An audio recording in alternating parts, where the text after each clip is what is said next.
What's up, everybody? It's Draymond Green from the Draymond Green Show. Make sure you subscribe to the Old Man and the Three. And it's JJ and Tommy. Make sure you subscribe to the Draymond Green Show and the volume. Run it back. As always, the Old Man and the Three is brought to you by our friends at Cash App. Cash App is the payment app. It is the most versatile payment app there is on the market. You can invest, you can save, you can send money, you can buy crypto. Whatever you want to do, I guarantee you can do it on Cash App.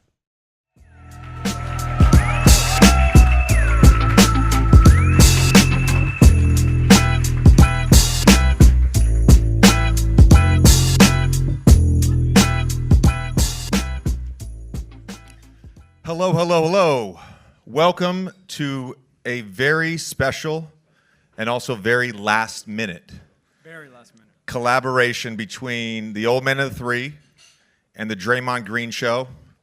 Timing-wise, it couldn't have worked better. Draymond just won his 4th championship.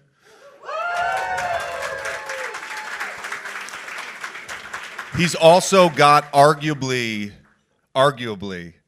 the greatest basketball podcast out right now. Definitely the hottest out. The hottest out. The I mean, some people would maybe argue there's some other really good ones. In this case, I think we're okay being number 2, honestly, with his content over the last month. I do want to point out one thing. A few months ago, Duke played Michigan State in the Sweet 16, or to go to the Sweet 16. I texted Draymond and I said, Dray, let's have some action on this game. And normally when I bet college basketball games, it's usually with UNC guys. Those guys are randomly very cheap. And they want to do $100 bets, $200 bets. I knew Dray was the real deal, so I said, let's bet a bottle of DRC. Of course, Duke won. Of course, it was close, though. It was close. You were sweating for a little bit. bit. But Dray showed up tonight with a 2006 Richterberg. So let's give Dray a hand on that.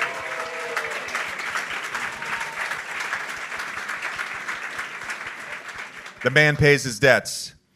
All right, we got a great show for you guys tonight. Let's welcome in Draymond Green from the Draymond Green Show. Let's go.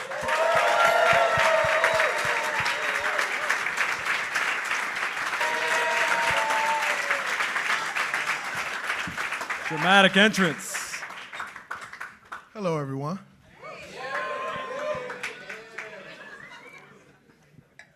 I just spilled my wine a little bit. That wasn't a real player of me, but I'm here. What's up, guys? What's up, man? This is great. This is great. We, just so we know, the reason there's a 4th chair is that we randomly 5 minutes ago learned we probably are going to have a surprise guest at some point in the show tonight. So we appreciate that. Dre, I got a question for you because I've never won an NBA championship and you've won 4. I got one to spare. Take me through the last 11 days since you guys won. The aftermath of that feeling, the aftermath of winning a championship. Well, there's been a lot of shut-ups and fuck yous. Just been absolutely amazing. What are they gonna say now? Draymond versus everybody. I like that. She's ready. Shout out to her. No, honestly, I'm getting old. And I just been chilling. Like, at home, doing nothing. Like, my wife's been trying to get me to fly all over the place. Let's go to Cabo. Then she leaves to LA. Let's go to LA. And I was supposed to leave to LA on Wednesday. I pushed the trip back every day until Sunday, till I had to leave. And my flight to here was from LA. So I had to fly to LA Sunday. So the drunk Draymond that y'all see that said, yup, nope, I wasn't quite that guy this time around. I've been at home chilling, trying to get my feet under me, man. It's been crazy. It's nuts. I got a question, though, about the parade. Again, not to be self-deprecating too much, but I've envisioned that happening in my life, and it never did, unfortunately. And we did a bit on ESPN. We did a bit about who the MVP of the Warriors parade was, and certainly you're a candidate for that. Klay Thompson had 5 or 6 viral moments in the span of 2 hours, and Steph seemed to really let go a little bit. Absolutely. Who was your MVP of the Warriors parade?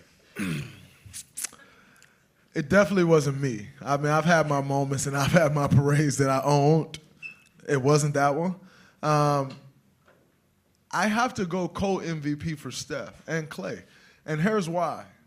Like you just hit at, Steph never lets go like that. Like I think people have seen another side of Steph that they had never knew existed.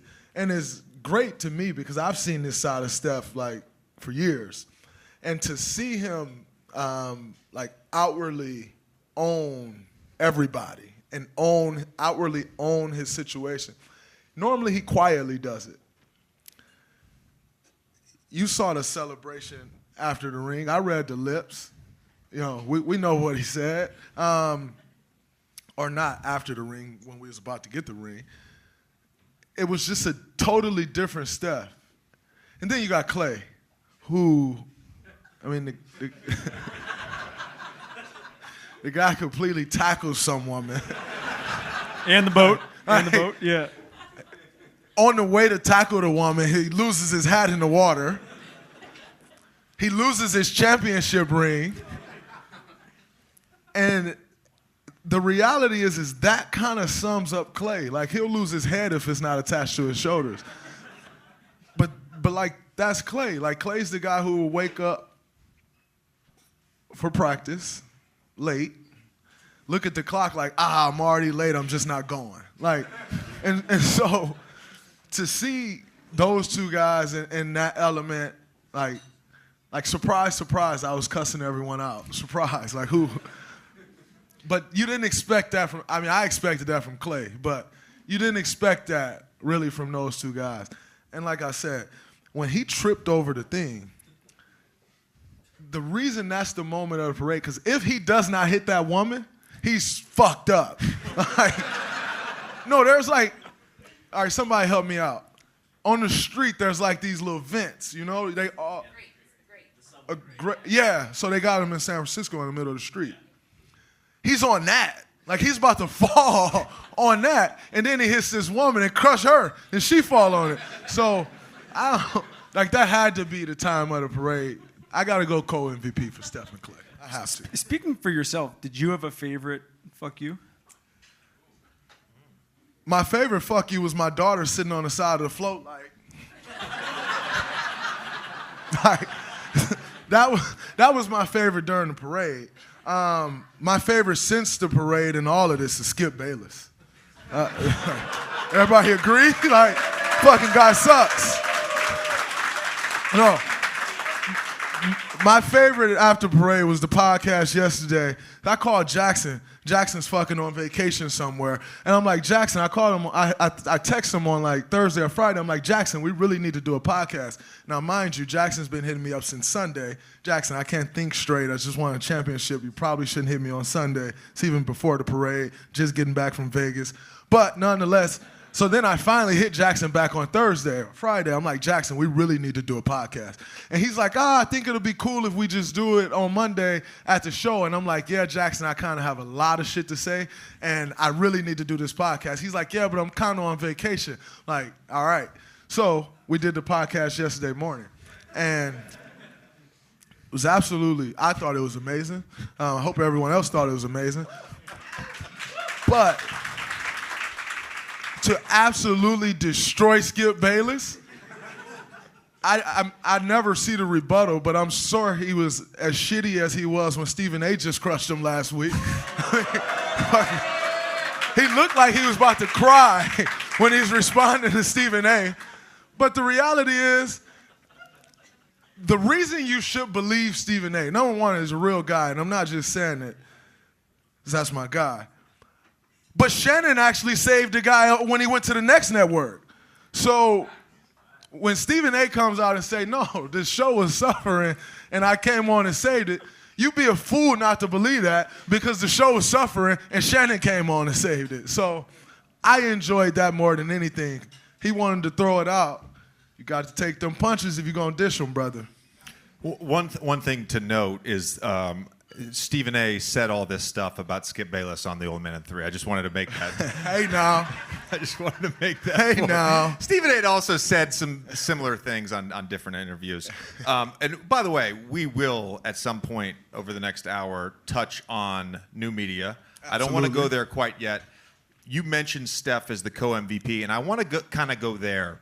And Steph, and I've been very vocal about this. Like, Steph is my favorite player of this generation. He was a guy that, I obviously admired. I love competing against. I love the joy that he plays with and all that stuff. Game 4, early, and then Game 6 at the end, when he was crying. The emotions that he showed, the intensity in Game 4 early in the game, the crying at the end, I have to think, and you're his teammate, I have to think that this championship meant a little more to him. Whether that had anything to do with Kevin Durant in 17 and 18, or whether it was him not winning the MVP in 2015, I'm not sure what it was. It just seemed like at this moment in his career, this one meant a little bit more. I think it definitely did. Number one, the emotion from him in Game 4, I selfishly think, and no one's going to stop me from thinking this, I selfishly think it was in protection of me. I struggled so bad in Game 3. I was a fucking disaster. And the reality is, I was a little rattled. And I'm never rattled on an opposing.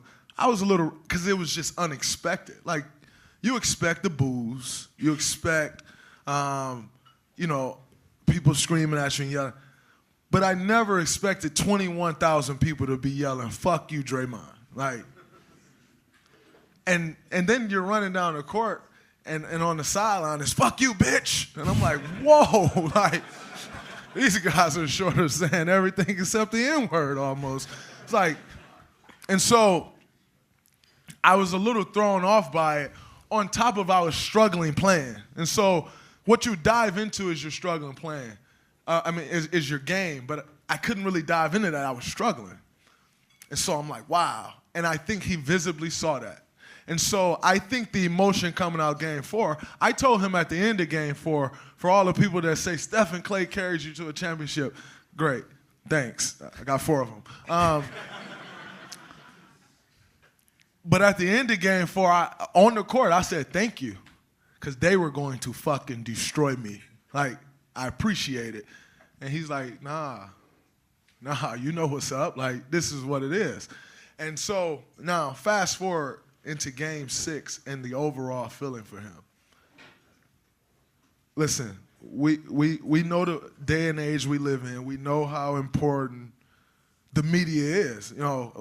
We always speak on new media and all this stuff, but the media is important. Like, I always say, it baffles me that media doesn't look at this thing as a partnership, because the reality is our thing don't work without them. It does not grow to be doing $8 to $10 billion of revenue or whatever it's doing without the media. On the flip side, they had nothing to talk about during COVID when no one was playing. So none of this works without the other, and it baffles me that it's not viewed as more of a partnership. And I felt that for Steph, he's been ridiculed. And you're talking to a guy who does nothing wrong. Like, if you say, yo, show me the model citizen, I can show you Steph Curry and show you the model citizen. Like, that just doesn't do much wrong at all. And he's been ridiculed, talking about his legacy. He has no finals MVPs, blah, blah, blah. As much as you don't show you feel that, you feel it. And I know he felt it. And so to go on, here's another thing before I go on. I think the ultimate sign of respect that you can show someone is to invite them into your home. Like, that's the ultimate respect you can give me, is to open the door to your home for me. And Steph, I felt like, opened the door to his home for Kevin. And Kevin came in, and God damn it, this is home for you too. We all brothers. None of this stuff works without Kevin. We all know that. But for me to open this door for you, and you come home and then it's successful, I feel like that should just go on and on and on and on. And then you kind of just abruptly exit. And then you look, then you have to remember the details. Steph, flying from Japan, redirects his plane to not go to San Francisco, to come to New York, only to find out on Instagram an hour before he landed that Kevin was coming to the Brooklyn Nets. I think it's all of those emotions wrapped up into one. And what you get is a Steph Curry talking more shit than me, and it's great, and I absolutely love it. So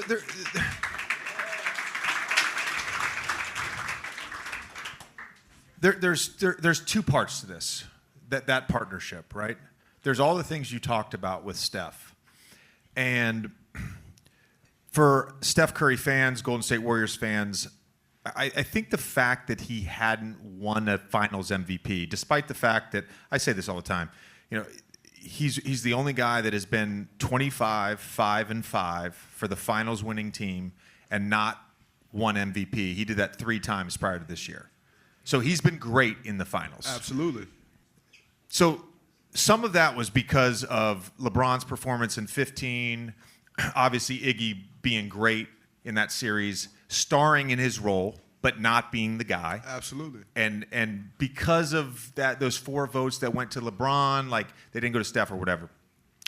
There is a part of this, though, where because you guys had won before, and now that you've won after, Kevin maybe doesn't get enough credit for 17 and 18, at least from my perspective. And I want to get your opinion on that. Well, I think, number one, going back to 2015, Andre was absolutely amazing. And I think what it came down to when discussing like the Finals MVP was, I'm not sure if everyone remembers that Game 6 that Andre had for us to win. But every time they made a run, he hit a big 3. Right wing, right corner. And then obviously he was guarding LeBron. Now, I think people will look at it and say, but look at LeBron's numbers. But what people doesn't understand is you never shut these guys down. Like, you're not going to look and say, oh, man, he held LeBron to 17 points. Like, no one fucking holds LeBron to 17 points. Like, your job is to make it tough. And I think Andre made it very tough. And then he had a couple games offensively that he was lights out. So then Steph doesn't go on to win, and LeBron's performing incredible and all of those things. But then you fast forward to 2017, and I don't think the outside world gave Kevin enough credit. I think if you came within our organization, Kevin was given all the credit. Because quite frankly, Steph Curry doesn't care. Like, he would have never opened the door to his home to you if he did care. Because guess what we know? We know Kevin Durant is absolutely incredible. We know Kevin Durant is a superstar. So if I open my home to you, I'm already accepting the fact that I'm sharing my light with you. I'm sharing my stage with you. Clearly, it's totally fine. And I think for us within the organization, we did everything we could to make Kevin comfortable. We did everything we could to let him know, just like this is our home, this is your home too, brother. But the outside world didn't. The outside world, he's joining a team that won 73 games. He's joining a team that already won a championship and blah, blah, blah. But the reality is I don't think that team wins another championship if Kevin doesn't come. Now, you may say, oh, yeah, but y'all won the 4th one without Kevin. But there's a gap in there where teams started to figure us out. And would you guys have beat Houston those 2 years without Kevin? Yeah, we was beating them for sure. So, kidding me. That team was never going to beat us. It just was not going to happen. What about talked the about this Cavs last then? We would not have beat the Cavs coming back around without Kevin. And here's why. Teams have figured us out. And I personally don't think at that point Steph Curry had figured out I'm going to get a bucket whenever I want to. I don't think he was capable of that yet. I think he was still growing into that. And so because of that, once teams started to figure our offense out, we were starting to struggle more and more. I'm not sure if you remember that series of OKC where we were down 3-1 and we had to come back. And that's because teams had started to figure it out. And so what then in turn ended up happening was Steph still creates all the havoc that he fucking creates. Like I tweeted, Steph faced so many double teams and Kevin didn't. That's a fact. Like you can go look at the numbers or just watch the game if you can analyze the game better than Skip Bayless. And if you watch the game, then you see that Steph's getting double teamed. And Ty Lue then goes publicly and say, I'm double teaming Steph Curry every chance I get. Kevin wasn't getting double teamed. But the reality is we got to a point where we needed to be able to give someone the ball that can just go get a bucket. And Kevin was already there. I don't think Steph was there yet. So it gets us through those 2 years. We get those 2 championships. But while we're doing that, Steph is continuing to work and evolving. And most importantly, becoming the strongest dude on our team. And to this day, he's the strongest guy on the team. And that allowed him to score whenever he wanted because you can no longer bump him off his path. Like I think about the drive against Al Horford when he was picking on Al Horford in the fourth quarter of Game 6. You think about the drive that he had where he boom, boom, boom, and then he just drove. Al Horford's riding his hip, and he just lays the ball up. Normally, Al Horford would bump him off his path, and he's ended up shooting a runner. He couldn't bump him off his path. And that's where Steph turned the corner and he became unstoppable. And now we're able to continue winning championships because he's unstoppable. And you think that process started while Kevin was there or after Kevin left? I think it definitely started when Kevin was there because in 2019 was when Steph really locked in on the weight room. And so that's where he kind of starts taking that bump and kind of bumping it up a little bit. And although it didn't show immediately because then 2020 we were terrible and he broke his hand, you started to see in 2021 we were still terrible, but Steph was carrying us and he carried us to the play-in game and we didn't get past it. It was probably great because we would have got swept and that would have been the first series we ever got swept. So thank God we didn't make it. But I think you started to see it then, that growth and like, oh man, nobody can stop this dude now. And I think that really changed the complexity of our organization. And I'm pretty certain that's why we'll win 3 of the next 4 NBA championships. I wanted to ask you about Game 6. What is it like, the 21-0 run in particular? What is it like to suck the life out of an opposing arena in a closeout game? Oh my God. There's no better feeling than going into an opposing team's gym and quieting the crowd. But let me rephrase that. There used to be no better feeling than going into an opposing team's arena and quieting the crowd. But quieting those fucks, that took the cake. Because they were so loud games 3, and then game 4 they got humbled, but they were so loud. And then coming into game 6, like you just knew. Coming into game 6, they tried to get a let's go Celtics chant going in the warm-ups. And they might as well have been in a G League gym. Because the sound of it was like, are they cheering? Like, they stopped the music, and they did this a couple games before, and, like, they stopped the music, and it's like, oh, my God, it's loud in here. But, like, they tried to chant it, and you could have heard us 3 doing the podcast as quiet as it was in there. It was absolutely amazing. So Now the best feeling in the world is going to the Boston Celtics TD Garden and quieting the crowd. It does not get much better than that. It does not. You know, we've done 3 of these live shows, and we always like to have a visual component to these live shows. So we have actually prepared a video. Unfortunately, we all have to get up while the screen rolls down, Draymond. And, you know, Mad Dog and I, on Stephen A's show, First Take, we had some disagreement about Draymond Green and his antics. But I just thought we could put together a compilation just from this year's playoffs of some of Draymond Green's antics. Here comes Gordon as we cross the 5-minute mark. Green on Sunday for the first time in his career. The second right there, Draymond Gordon just got the ball. Final decision goes out. Hey, I'm holding him up, man. Oh, this was great.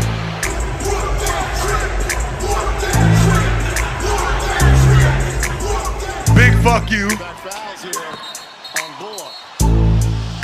Having rain delays. He's going to wreak havoc. He just runs right through him. I'm not sure.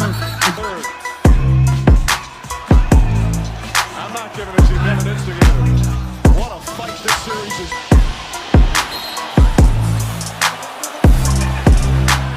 Brown took exception to Green's legs being on him as he fell. Grant Williams says Draymond Green draws the foul. Y'all don't be seeing these guys picking with me, man. This is ridiculous. Pace again.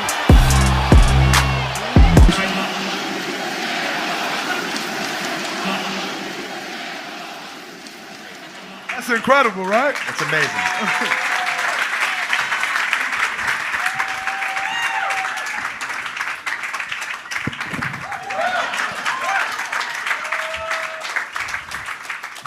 Draymond, I want to get into some of these specific plays in a second. I think the most obvious place to start here is, why are you such a dick?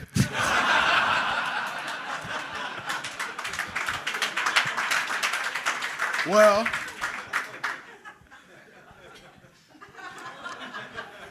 that's a nice way of saying it. It does. It does. The reality is I used to be a dick. A big dick. I used to be. I've changed. But because I used to be such an asshole, I think people still feel the need to pick with me because coming in their mind, they think I'm coming in to be an asshole. Like, there's guys that I used to bully, like literally bully, in the league. And like, over the last couple years, I've changed so much that I'll walk up to them and be like, yo, and they'll be like, ah. And I'm like, no, man, I'm just coming to say how you doing. Like, what's up, brother? Like, you all right? They're like, oh, yeah, man, I'm good. How are you? And then it's a big smile. So then you see, like Grant Williams is picking with me the entire series. I'm from Saginaw, JJ. That's why I'm a dick. I don't know. With the Memphis series in particular, do you respect all the shit that they talk, or is there part of you where like you guys haven't earned it? Oh no, I love it. I think it's absolutely incredible. I love them talking shit. I think it's great. You know, I've spoke on the podcast before about Memphis being oblivious to the situation. Like they're young. No, I'm serious. And it's not an insult. It's actually a compliment. They're young, and they don't know how big these moments are. So they're just oblivious to it. We've been there before, where you're just in the moment and you're playing, and like, I'm in my 3rd year, we're competing for a championship. And like, you're just in that moment. Like, you don't know how big this moment is. You don't even know to get nervous because you don't understand how big the moment is. And so I've said that about Memphis. Like, those young guys, they're unfazed by anything. And a large part of the reason that they're unfazed is because they just don't understand how big the moment is. Now, talking shit to the team that won a championship after they beat you, after they win a championship, is an entirely different level of oblivion. Like, it doesn't get much more oblivious than that. And I think for them, you're now going to be expected to do that. You're now going to be expected to win these games. And it's not as easy when teams are coming for you. And so I think now they're going to get their reality check. And it's not that they won't still be able to win. They may still be able to win. But they're going to realize how much harder it is for them to win. And now, because they're talking the way they're talking, they better lose that oblivion. Because they better understand these moments now are huge. Like, you know, I love Ja. I love his demeanor. I love he carry himself. I think being true and authentic to yourself is like the way to go. You've shown that. You've shown it. I've shown that in this space. Like being true to yourself, authenticity is what sells. Everyone say controversy. Authenticity sells. Authenticity is why Stephen A. sells, not because he creates controversy. If that was the case, Skip Bayless would sell. But authenticity sells. And so I absolutely love Ja Morant and everything that he stands for. But now you're going to be expected to do that.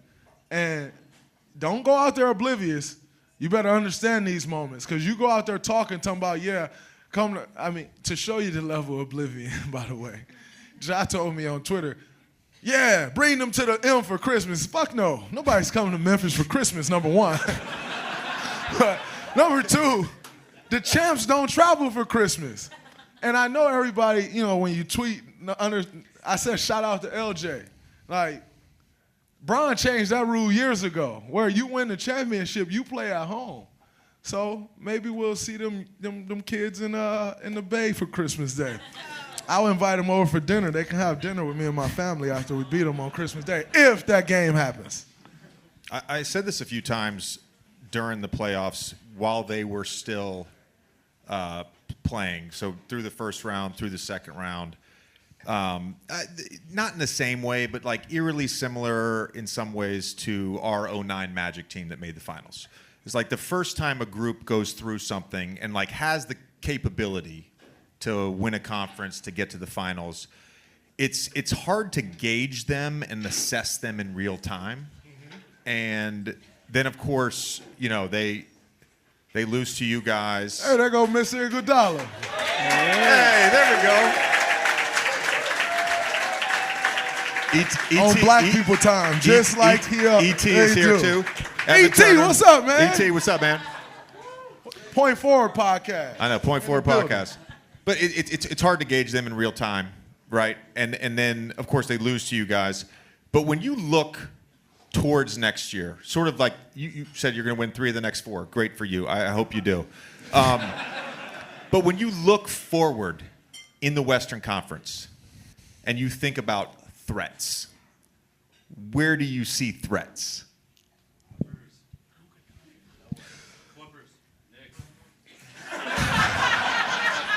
Your Knicks. Wow. Where do I see threats? He said the West. All right, can we leave the Knicks and Brooklyn out of this? He specifically did that so y'all don't boo me off the stage, by the way. Where do I see threats in the West? So I could be Memphis and be oblivious to it, or I could understand that they're a threat but not a problem. Memphis is a threat because they're young and talented. Now, will they keep that together? Because I think a huge part of them is like their camaraderie and being young all together. But then you see they just traded D'Anthony Melton, you know, so you start to see those pieces get pulled out, and it's not the same vibe. So then can they recapture that? But they're a threat, not a problem, but a threat.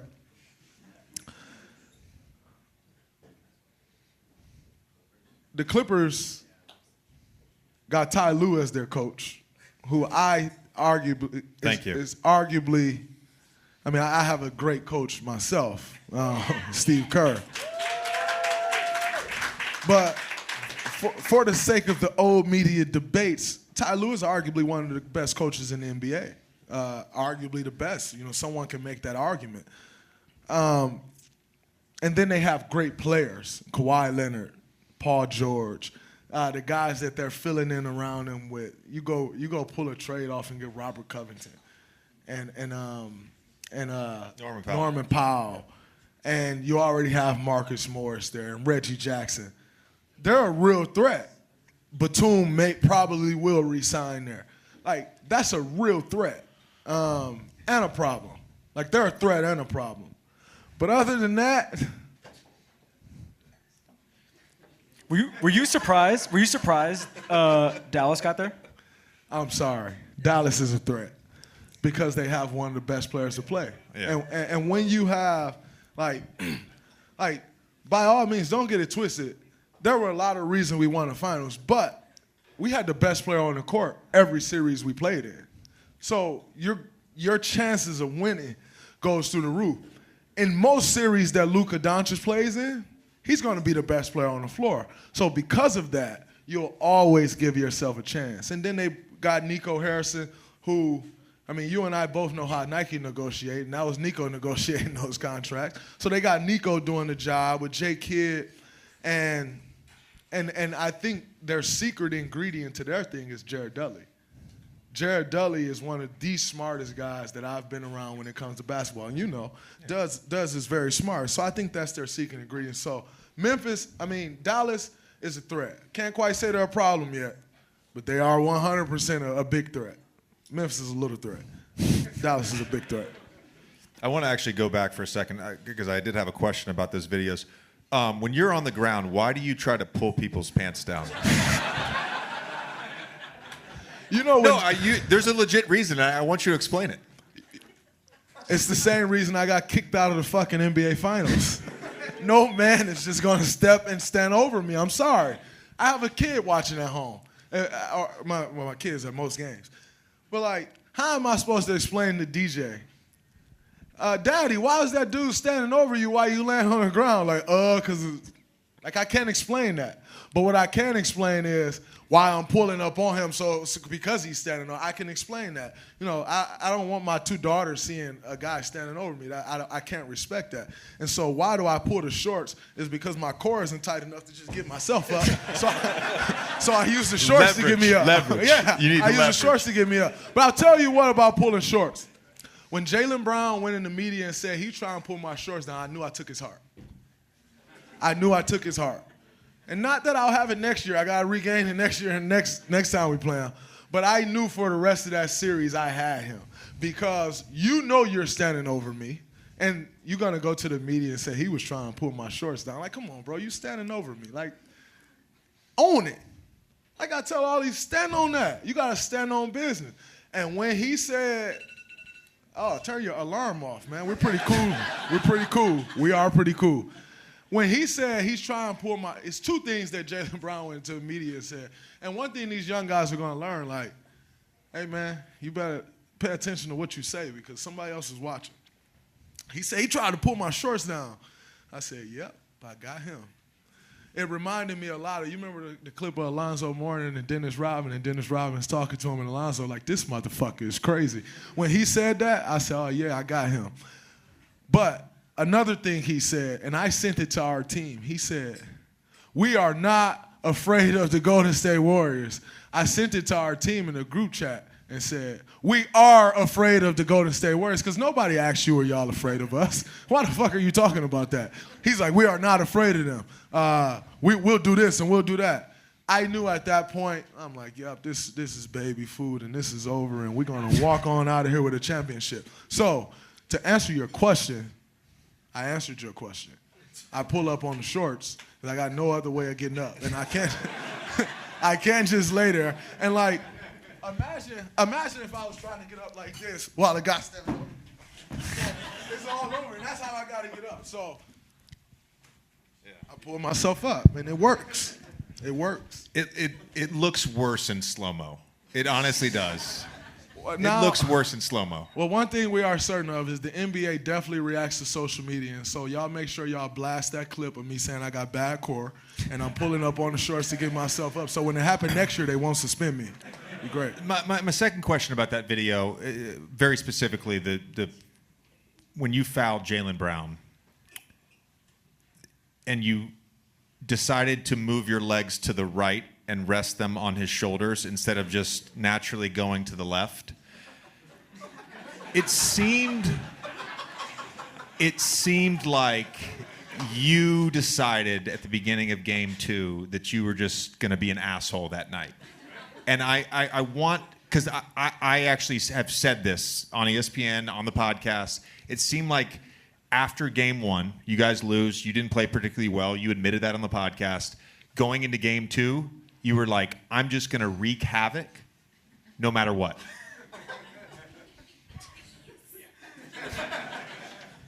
I also told y'all I was going to.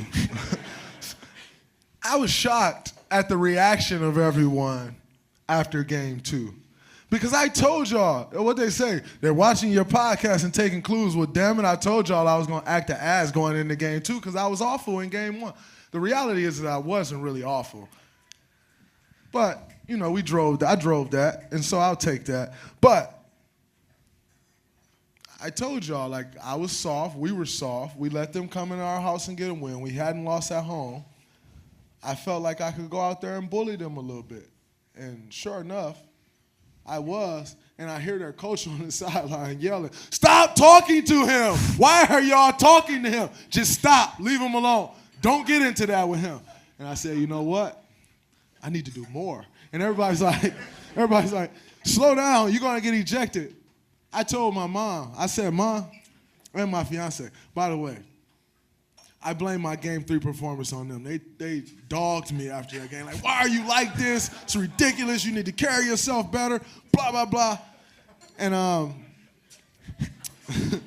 and so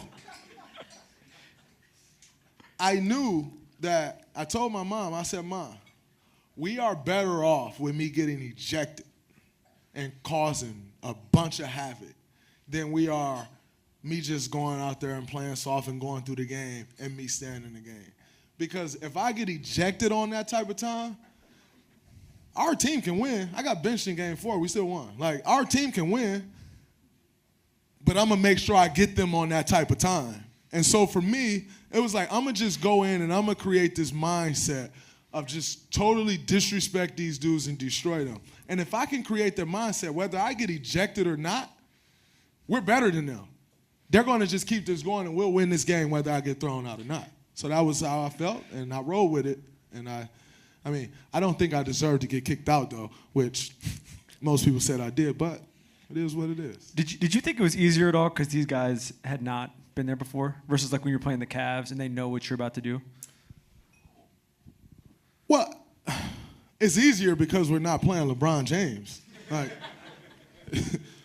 right, Andre? Andre, no. Like, they asked me a question. They asked me a question in the press conference, like, how does the IQs rank against the Boston and LeBron? They're like, shut up. Like, what are we talking about? It's easier because you're not playing LeBron James, who is like the ultimate mastermind in our game. And so you're not playing that chess match with him. And like, it's a lot easier to play chess match with anybody else. But against LeBron, it's different. And Bron can prepare his guys for what's to come. Al Horford couldn't prepare them for what was to come. So you know that going in, and you know, no disrespect to Al Horford. Al Horford catching strays. Al Horford catching strays. I'm just saying. Well, Al Horford also did this in game 1. And then he did it in game 6, and I laughed at him. And they lost. But, like, they didn't know what to expect. And, like, going into that, being in the finals 5 times, like, you understand what to do with your family. You know, you understand what to do with your friends. Like, you understand all of these things. I put my kids on a totally different floor in the hotel room because you just need to stay locked into that moment. And so I knew that they weren't truly ready and prepared for that moment. And I knew we would be able to lean on that. And sure enough, we did. After game 3, you guys lose. It seemed like Boston was the younger team, the bigger team, the more athletic team. I know y'all all said it. Faster, stronger, bigger, more athletic. Heard that shit. People said it. I may have said it as well. What changed? Sorry, I'm not lumping you in with them. I'm sorry. What changed though? Because we can get into pick and roll coverage and the turnovers and all that stuff, but what changed Game 4, Game 5, Game 6? Number one, Game 4, I figured out if you sent most of those guys left, it was not good. And so that I thought was a huge adjustment for us, and like shading them guys to their left hand, because they were so dangerous going right, and they were just getting us in the right slot, driving the basketball. You have to come over to help. They're kicking it out, and now your whole defense is broken down. And that's what they were doing. And so I'm like, I'm going to try to force them left, see what they do. They start dribbling that bitch off their foot and like all type of stuff. So I'm like, okay, we got something here. This is great. But what really changed was we knew Game 1, they shouldn't have won that game. We gave it away. They got hot. Everybody went up in arms when I was like, those 3 guys were the ones that were making shots, we'll be all right. But you know that. It reminds me of in Game 7 when I had that incredible Game 7 after I got suspended. That's all fine and dandy, and that's great, but if Steph and Klay not making shots, it's going to be hard for us to get over the hump. When I got 33 or 39, it's going to be hard for us to get over the hump if they're struggling. I think it was 32, 15, and 7. Oh, great. 32. I don't know. I never watched that game. Fuck that game. But, if those two don't got it, because we all feed off of them. So if I'm scoring, they can't feed off that. But if they're scoring, the whole defense overreacts, and then we all feed off of that. And I thought for those guys, they didn't. Now, you look at those games that they won, and I'm like, we should have won both of these games. But going into Game 4, we knew that the only thing we had to do was force them to beat us, not beat ourselves. We beat ourselves in Game 1. We beat ourselves in Game 3. Let's force them to beat us, and they weren't capable. We are going to bring up a special guest real quick to talk about new media. The reason that we did not bring up this guest earlier in the show is because he can talk for a long time. Woo! And I didn't want him to be a distraction for the show. So if he's around, can we bring on Stephen A. Smith, please?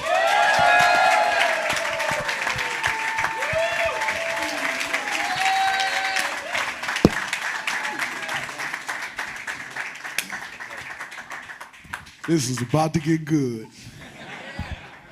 About to get What up, y'all? good. What up? Uh-oh, they like the new media in here. They didn't cheer for you.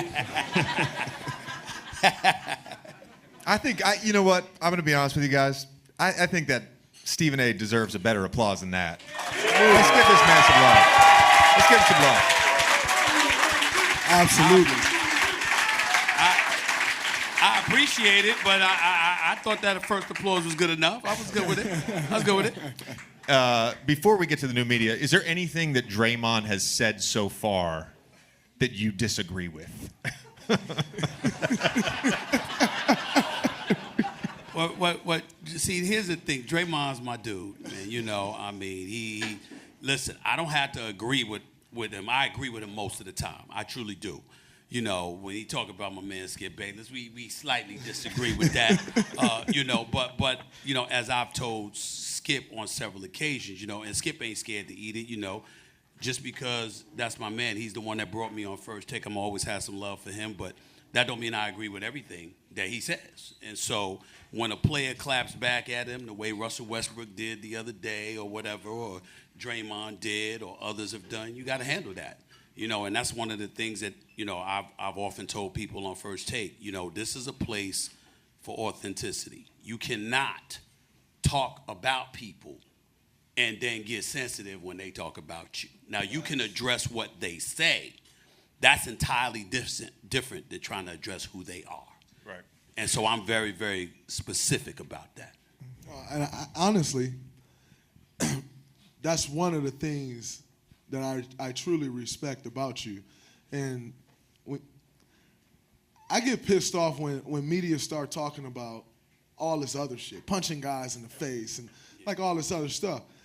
And my whole cry about all of this, or not cry because I am, but it's let's talk about basketball. Right. Like, if we can talk about basketball, that's the discussion. That's what the topic should be. Let's keep it basketball. And I think so many times, and when I speak of the new media, and everybody's like, oh, but no one wants to just hear you talk X's and O's.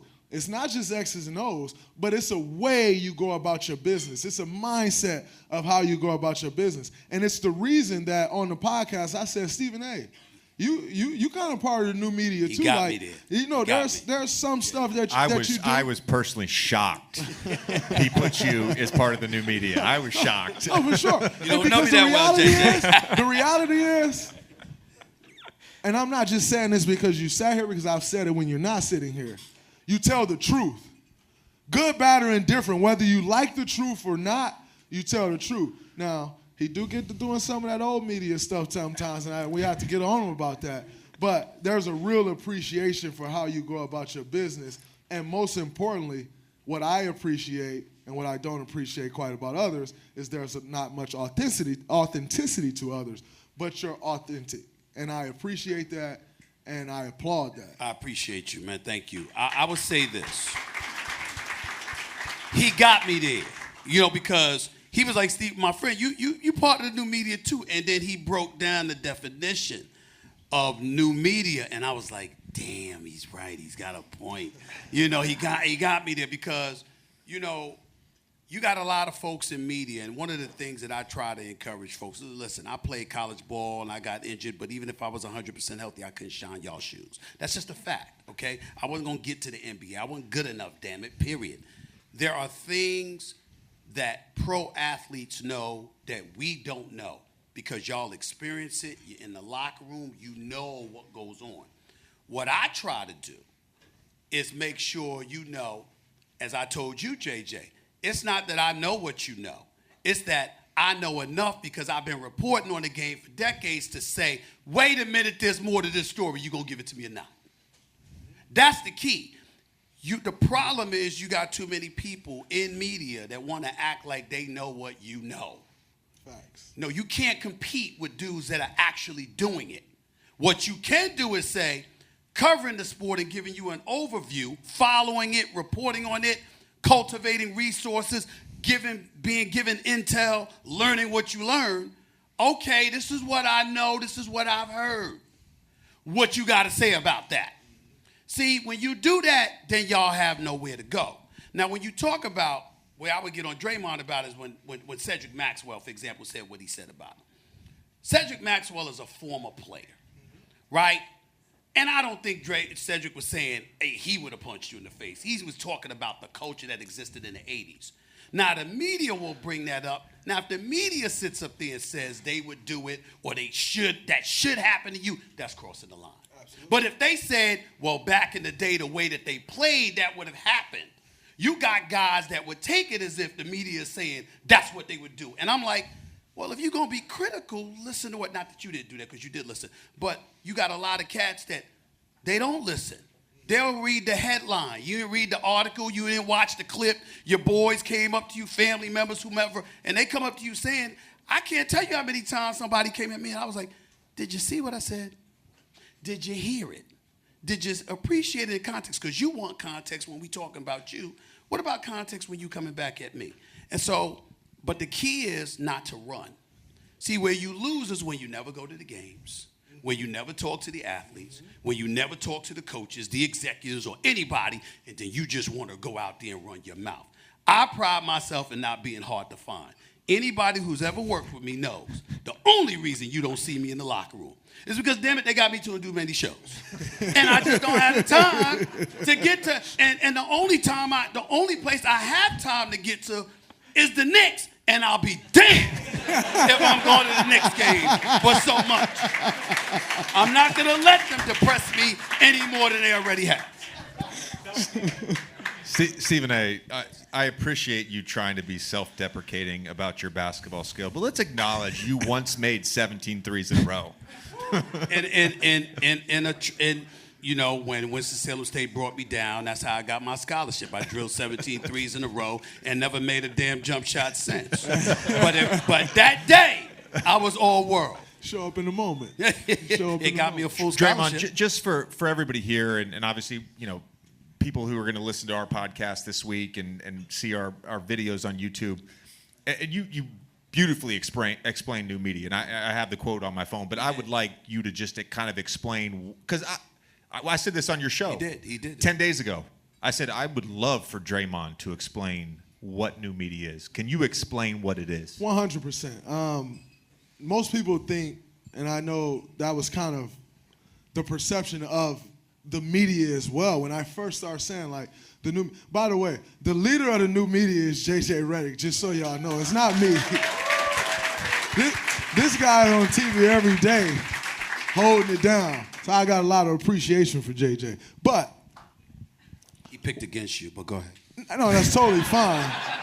See, I didn't change my pick mid-series. I don't have a problem. I don't have a problem with somebody picking against us. Stand on it, be knowledgeable, and don't just pick against you because you're a hater. Don't pick against us because you're a hater. And so that's what I have a problem with. There's no hate there. He had analysis that shit was wrong, but he did analyze. And so you got to give him some credit. I admit I was wrong, Draymond. Yeah, I admit I was wrong. The way you wrong called me a dick, I got to get you back. But the new media, and like I said, everyone thought I'm speaking like athletes doing podcasts or athletes doing media. Like, athletes been doing podcasts. JJ Redick, CJ McCollum, athletes been doing media. Like, you've been seeing athletes go up on a stage and try to debate with Stephen A. He tried to get me up there. I'm no fool. I didn't go to law school. I'm not going up there. But I'll go on a Stephen A. show. I'm not going to debate on First Take. But the new media, I think when you look at the game of basketball, what's been lost is I can turn on the TV and I can learn about the game of basketball. I can get the X's and O's and the ins and outs and the understanding that there's a game within the game. See, most fans don't understand that there are so many little games within the game, and if you don't understand them, you'll miss them. And so when I said the new media, I'm saying analyzing these things, talking about the game and understanding, giving flowers when flowers is due, and not just trying to bash a guy every chance that I get. Like, no, it's okay to give flowers, because you think about the old day and age, like, guys get mad that we hang together or that we work out together. It's the old mindset. And I feel like in media, we see a lot of that same mindset, and you're criticized with that same mindset. And I don't understand it. And so for me, the new media is simple. It's very simple. It's actually analyzing the game of basketball. It's actually giving those flowers when flowers is due. It's being critical. It's not just saying, oh, man, Steph Curry was great, and when he wasn't great, I'm not going to speak on it. Be very critical. But tell us the whole truth and break down why Steph Curry wasn't great. Don't just tell me Steph Curry was bad, he did this. Or you don't say he did this. He was bad, he was terrible, his legacy is going to be hurt and this, that. But why was he terrible? Can you explain that to me? Can you help me, the average fan that don't quite understand on Stephen A's level, he explains, but who don't quite understand on some of the other guys' level, can you help me better understand what you're saying? And I think that's been lost, and what's replaced it is titles and headlines and hot takes for clickbait. There's a flip side to that story. Hey, now. Everything that Draymond Green just said to y'all is total truth. It's just that there's more to it. For example, you could know exactly what you're talking about, and because you're not in that locker room, there's a slew of players that'll never admit it. See, what I believe Draymond Green misses is that he's one of the most authentic, real, honest brothers in professional sports. Let me give you the flip side to you and JJ.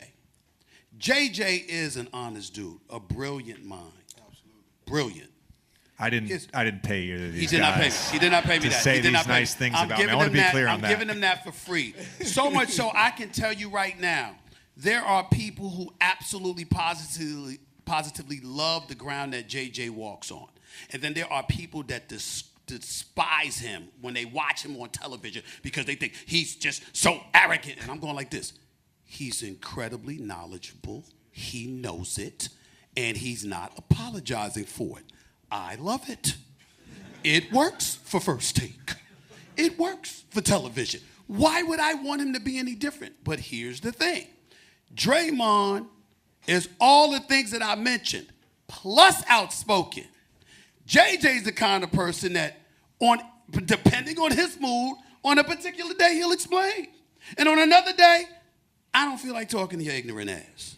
Now, he won't say it, but that's his attitude. I say it with my body language, There we Stephen go. A. There we go. He says it with his body language. And so what happens is, if you know that, understand there's an abundance of people out there who will come and have some semblance of the truth.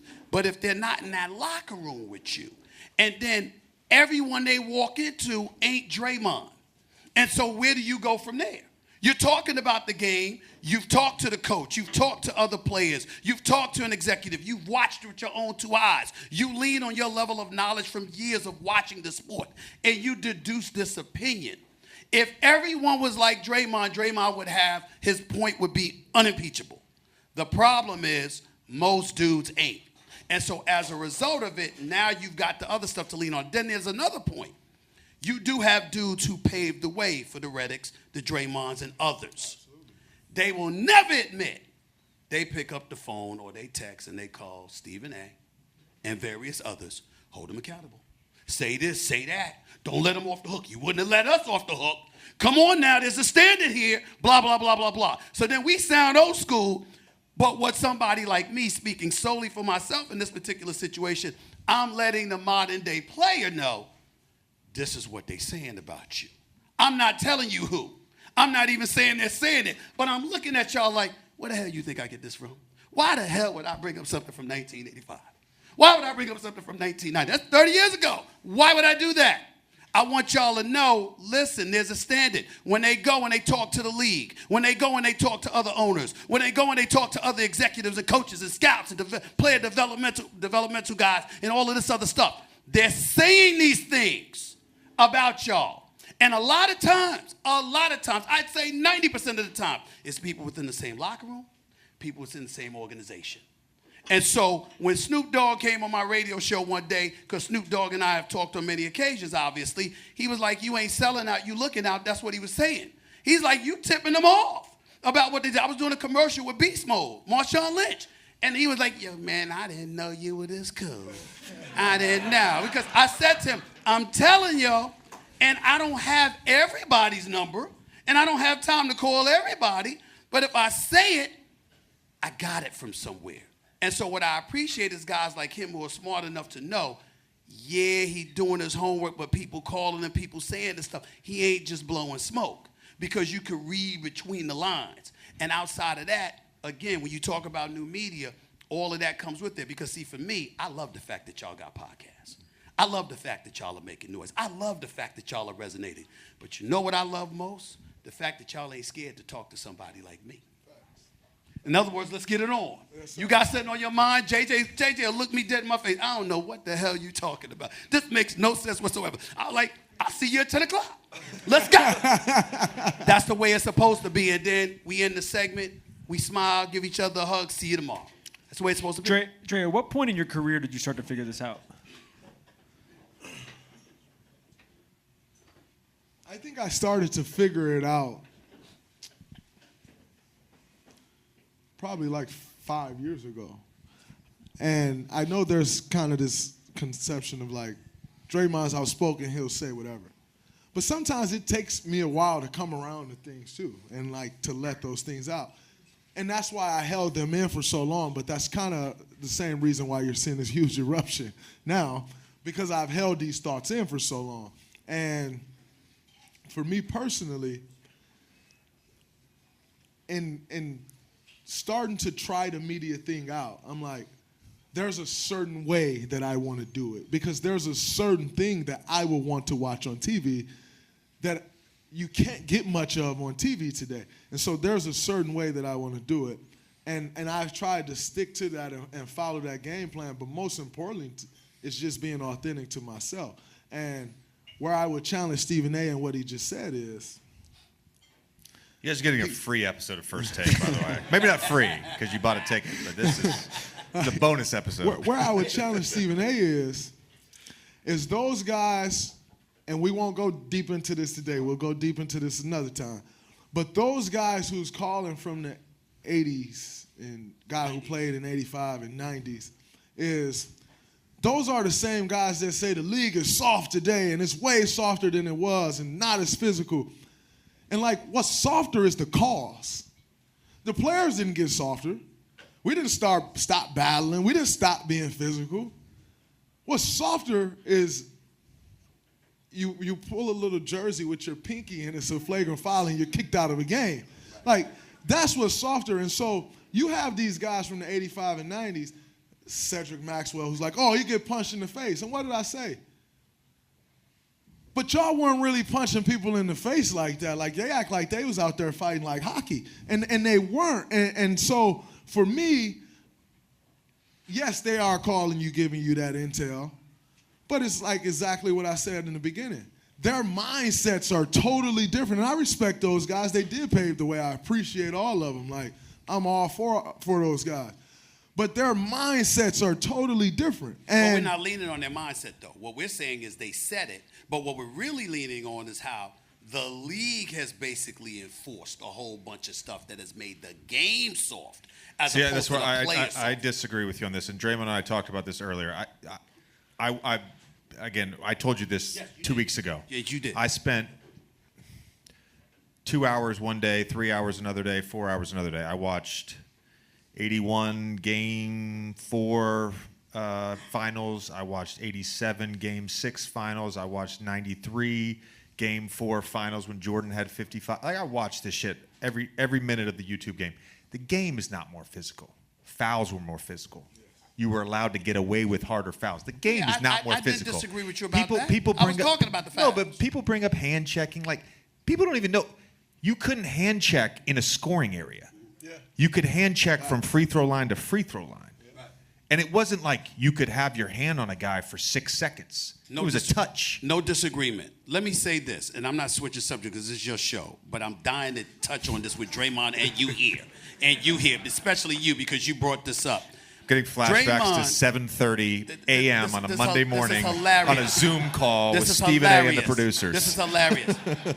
Let me tell you the part, Dre, where I don't believe, if I'm wrong, I'm wrong. I don't believe you really experienced this part yet. See, JJ got a taste of this, to be misquoted, completely taken out of context. Where wait until, like, new media, I'm laughing when you say this sometimes, and it's not that you're wrong. It's like, he has no idea what is coming. Think about how this man talk now. And they gonna watch when they got something about me on social media where JJ Redick said this and he put Stephen A. in this place about this. JJ Redick was on SportsCenter talking to Sage Steele. I was nowhere in the vicinity. The conversation never happened. Nothing. But they used my name for click. Yeah. So everybody look at, what did JJ check Stephen A. about? Then they took quotes from me, and they took a piece of quote that I said on First Take. They took a piece of quote that I said on SportsCenter 6 months earlier. They compiled it as if I said it the same day. This is all the stuff. JJ comes in the first take, whining. That's right, I said it, whining a couple of weeks ago. That's not the question, and that's not what I said. I said, welcome to my world. And that's what y'all are in for. That's all I got to say. Let's give it up for Stephen A. Stephen A., thank you very much. Appreciate you.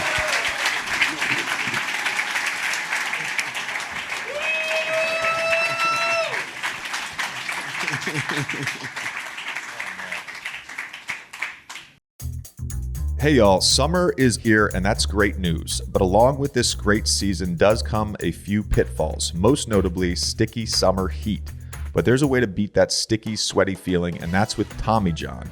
When you wear Tommy John, you're that much cooler, so you can do everything better thanks to breathable, lightweight fabric with 4 times the stretch of competing brands. With dozens of comfort innovations, Tommy John will keep you looking and feeling cool all season, from lounging at home to summertime fun.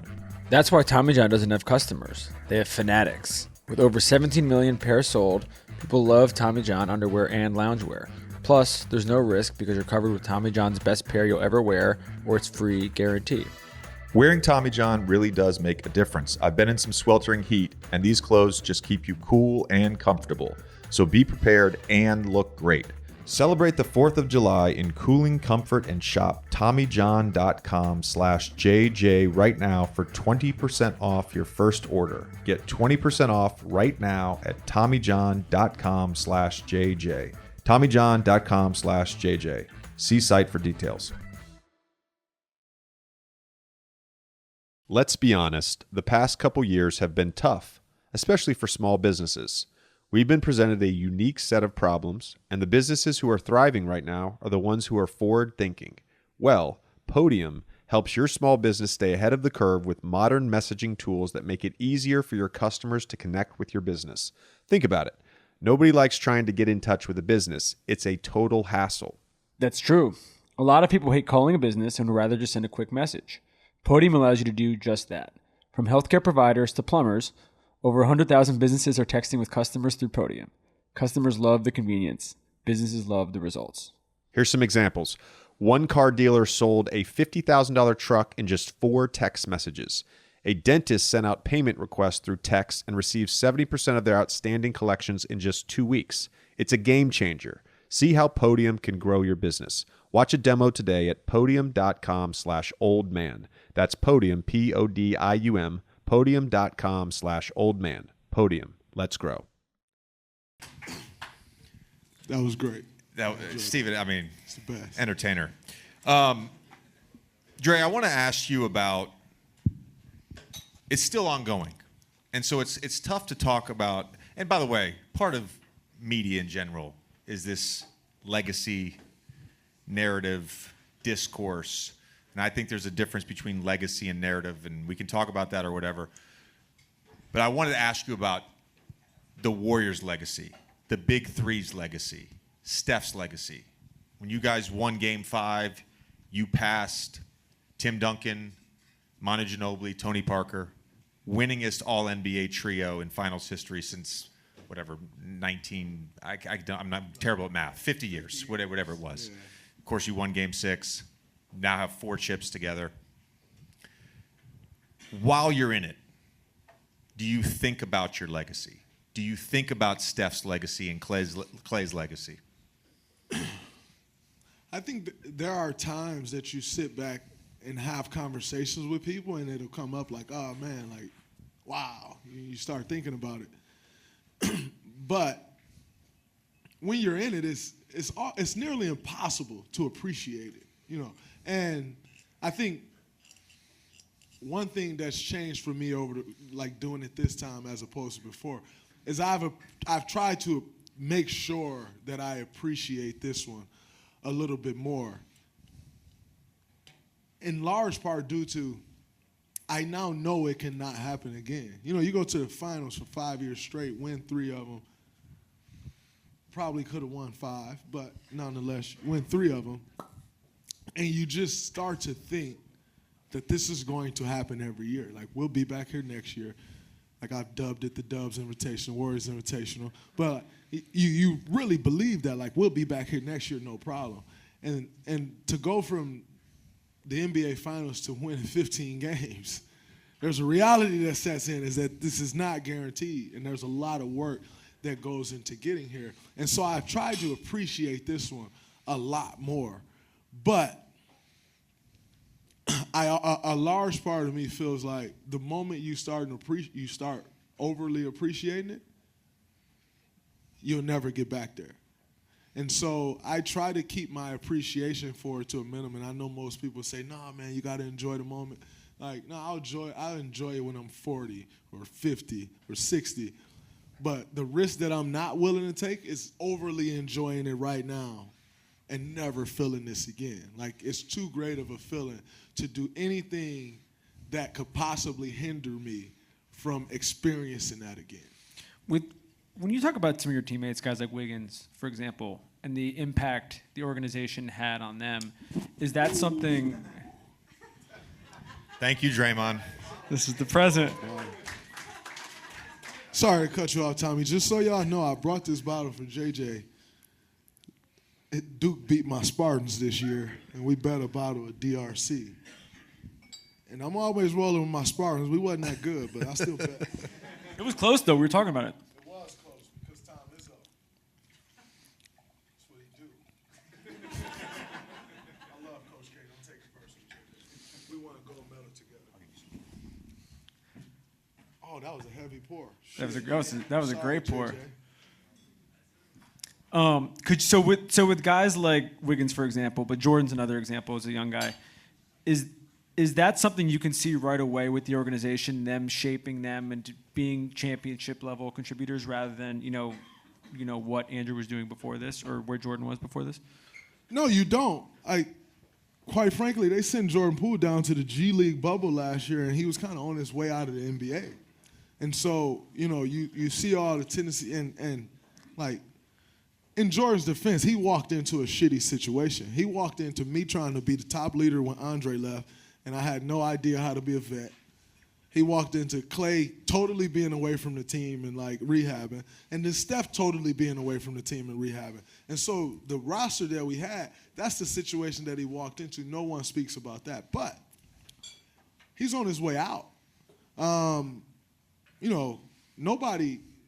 Nobody believed Wiggins was going to be this. I mean, we've seen the narrative, and when we got Wiggins, I don't think we believed Wiggins was going to be this. But in the midst of only winning 15 games during that season that Wiggins got traded, what you saw was that he can defend, he doesn't back down from any challenge, he's athletic as hell, and if I can stay on him to try to show him the way and show him what it takes to win, you did believe that he could be a part of it, but you knew there was work that needed to be done because of the situation that he had been in. He had been in Minnesota losing for 7 years. And so you knew that it was possible, but you didn't quite know two things. Number one, how long would it take? And number two, when the moment gets the biggest, will that guy be ready for that moment? And both of them, Jordan and Wiggs, they were more than ready for the moment. I love the fact that Draymond is so competitive, he somehow figures out a way to diss his own teammate because the Timberwolves suck. They do. They do suck. I have a question. Go ahead. For you, JJ.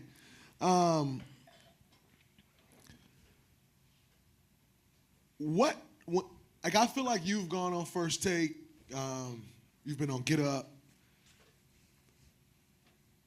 What was it for you going up there? Because I feel like you were the first one. Like I said, the leader of new media. I've been, doing my thing and all of this stuff and speaking to new media. But I feel like you were the first person to go on these stages, on these platforms, and embody that and embrace that. And I don't think it was something you intentionally did. I think it's authentic to you. But in saying that, it's intimidating to go up there and oppose against Stephen A. He's the greatest at that thing. Not often do you have the opportunity to share moments with the greatest at a thing in life. And so he's the greatest at that thing. That's a big intimidator. What was it for you to go on these platforms and speak the way you've spoken and with the confidence? You've won America. Everybody wants to see JJ Redick on TV. What was it for you that gave you the confidence in going to do that? Apparently. Because apparently I'm Steph's biggest hater, even though he's my favorite player. We'll talk about this later. No, there's two things to this. Number one, I can remember my first time on First Take, and by the way, no offense to Stephen A., I had never fucking watched the show before. So I didn't even know it was a debate show. I'm going to be honest with you. I didn't even know. But I remember my first 2 or 3 times on First Take, and I was only working once a week at the time because, whatever. You get that pregame jitters, the pregame butterflies. And they're like, 30 seconds, 10 seconds, 7 seconds. Stephen A. is texting somebody, whatever. I'm looking around. And I remember thinking to myself, I'm talking about sports. I know this as well as anybody. I know basketball as well as anybody. Why would I be nervous? And it's the second the camera came on, it was gone. My second point to something you said about being in the new media, it became very apparent early on, especially once Tommy and I really dove into the podcast. We started doing more longer intros, YouTube lives, all this stuff, where we were really talking about the game. We were talking about things going on in the NBA. And I realized that in some ways, and it's no fault of anyone's, in some ways, it is an uphill battle. And I talked at length about this last week with the way media works now. And it's not anybody's fault. Like, it's not that people are bad people, but aggregate media exists.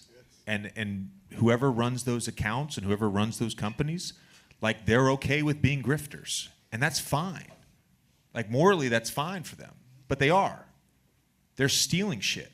Absolutely. And then you start talking about old media where everything becomes about legacy and narrative and all this stuff. And I viewed it through a lens of, what do I actually believe? If somebody disagrees with me, that's fine. Like, do I believe that players today are better than players in the 1950s? Absolutely. I'll say that 150 times. It's not what Jay Billis talked about this the other day. Why in every other sport can we accept the fact that players are faster, players are stronger, players are more skilled, but for some reason basketball players stopped being good in 2000? The last 22 years, we just stopped improving? Like, why is that? And so let's push back on that. And like, I disagree with you. I don't go into anything I do being like, I'm going to do something, I'm going to go viral. Facts. 99% what we do on the podcast, what I do on ESPN, it's all organic. It's authentic. It's who I am. I have no problem being that.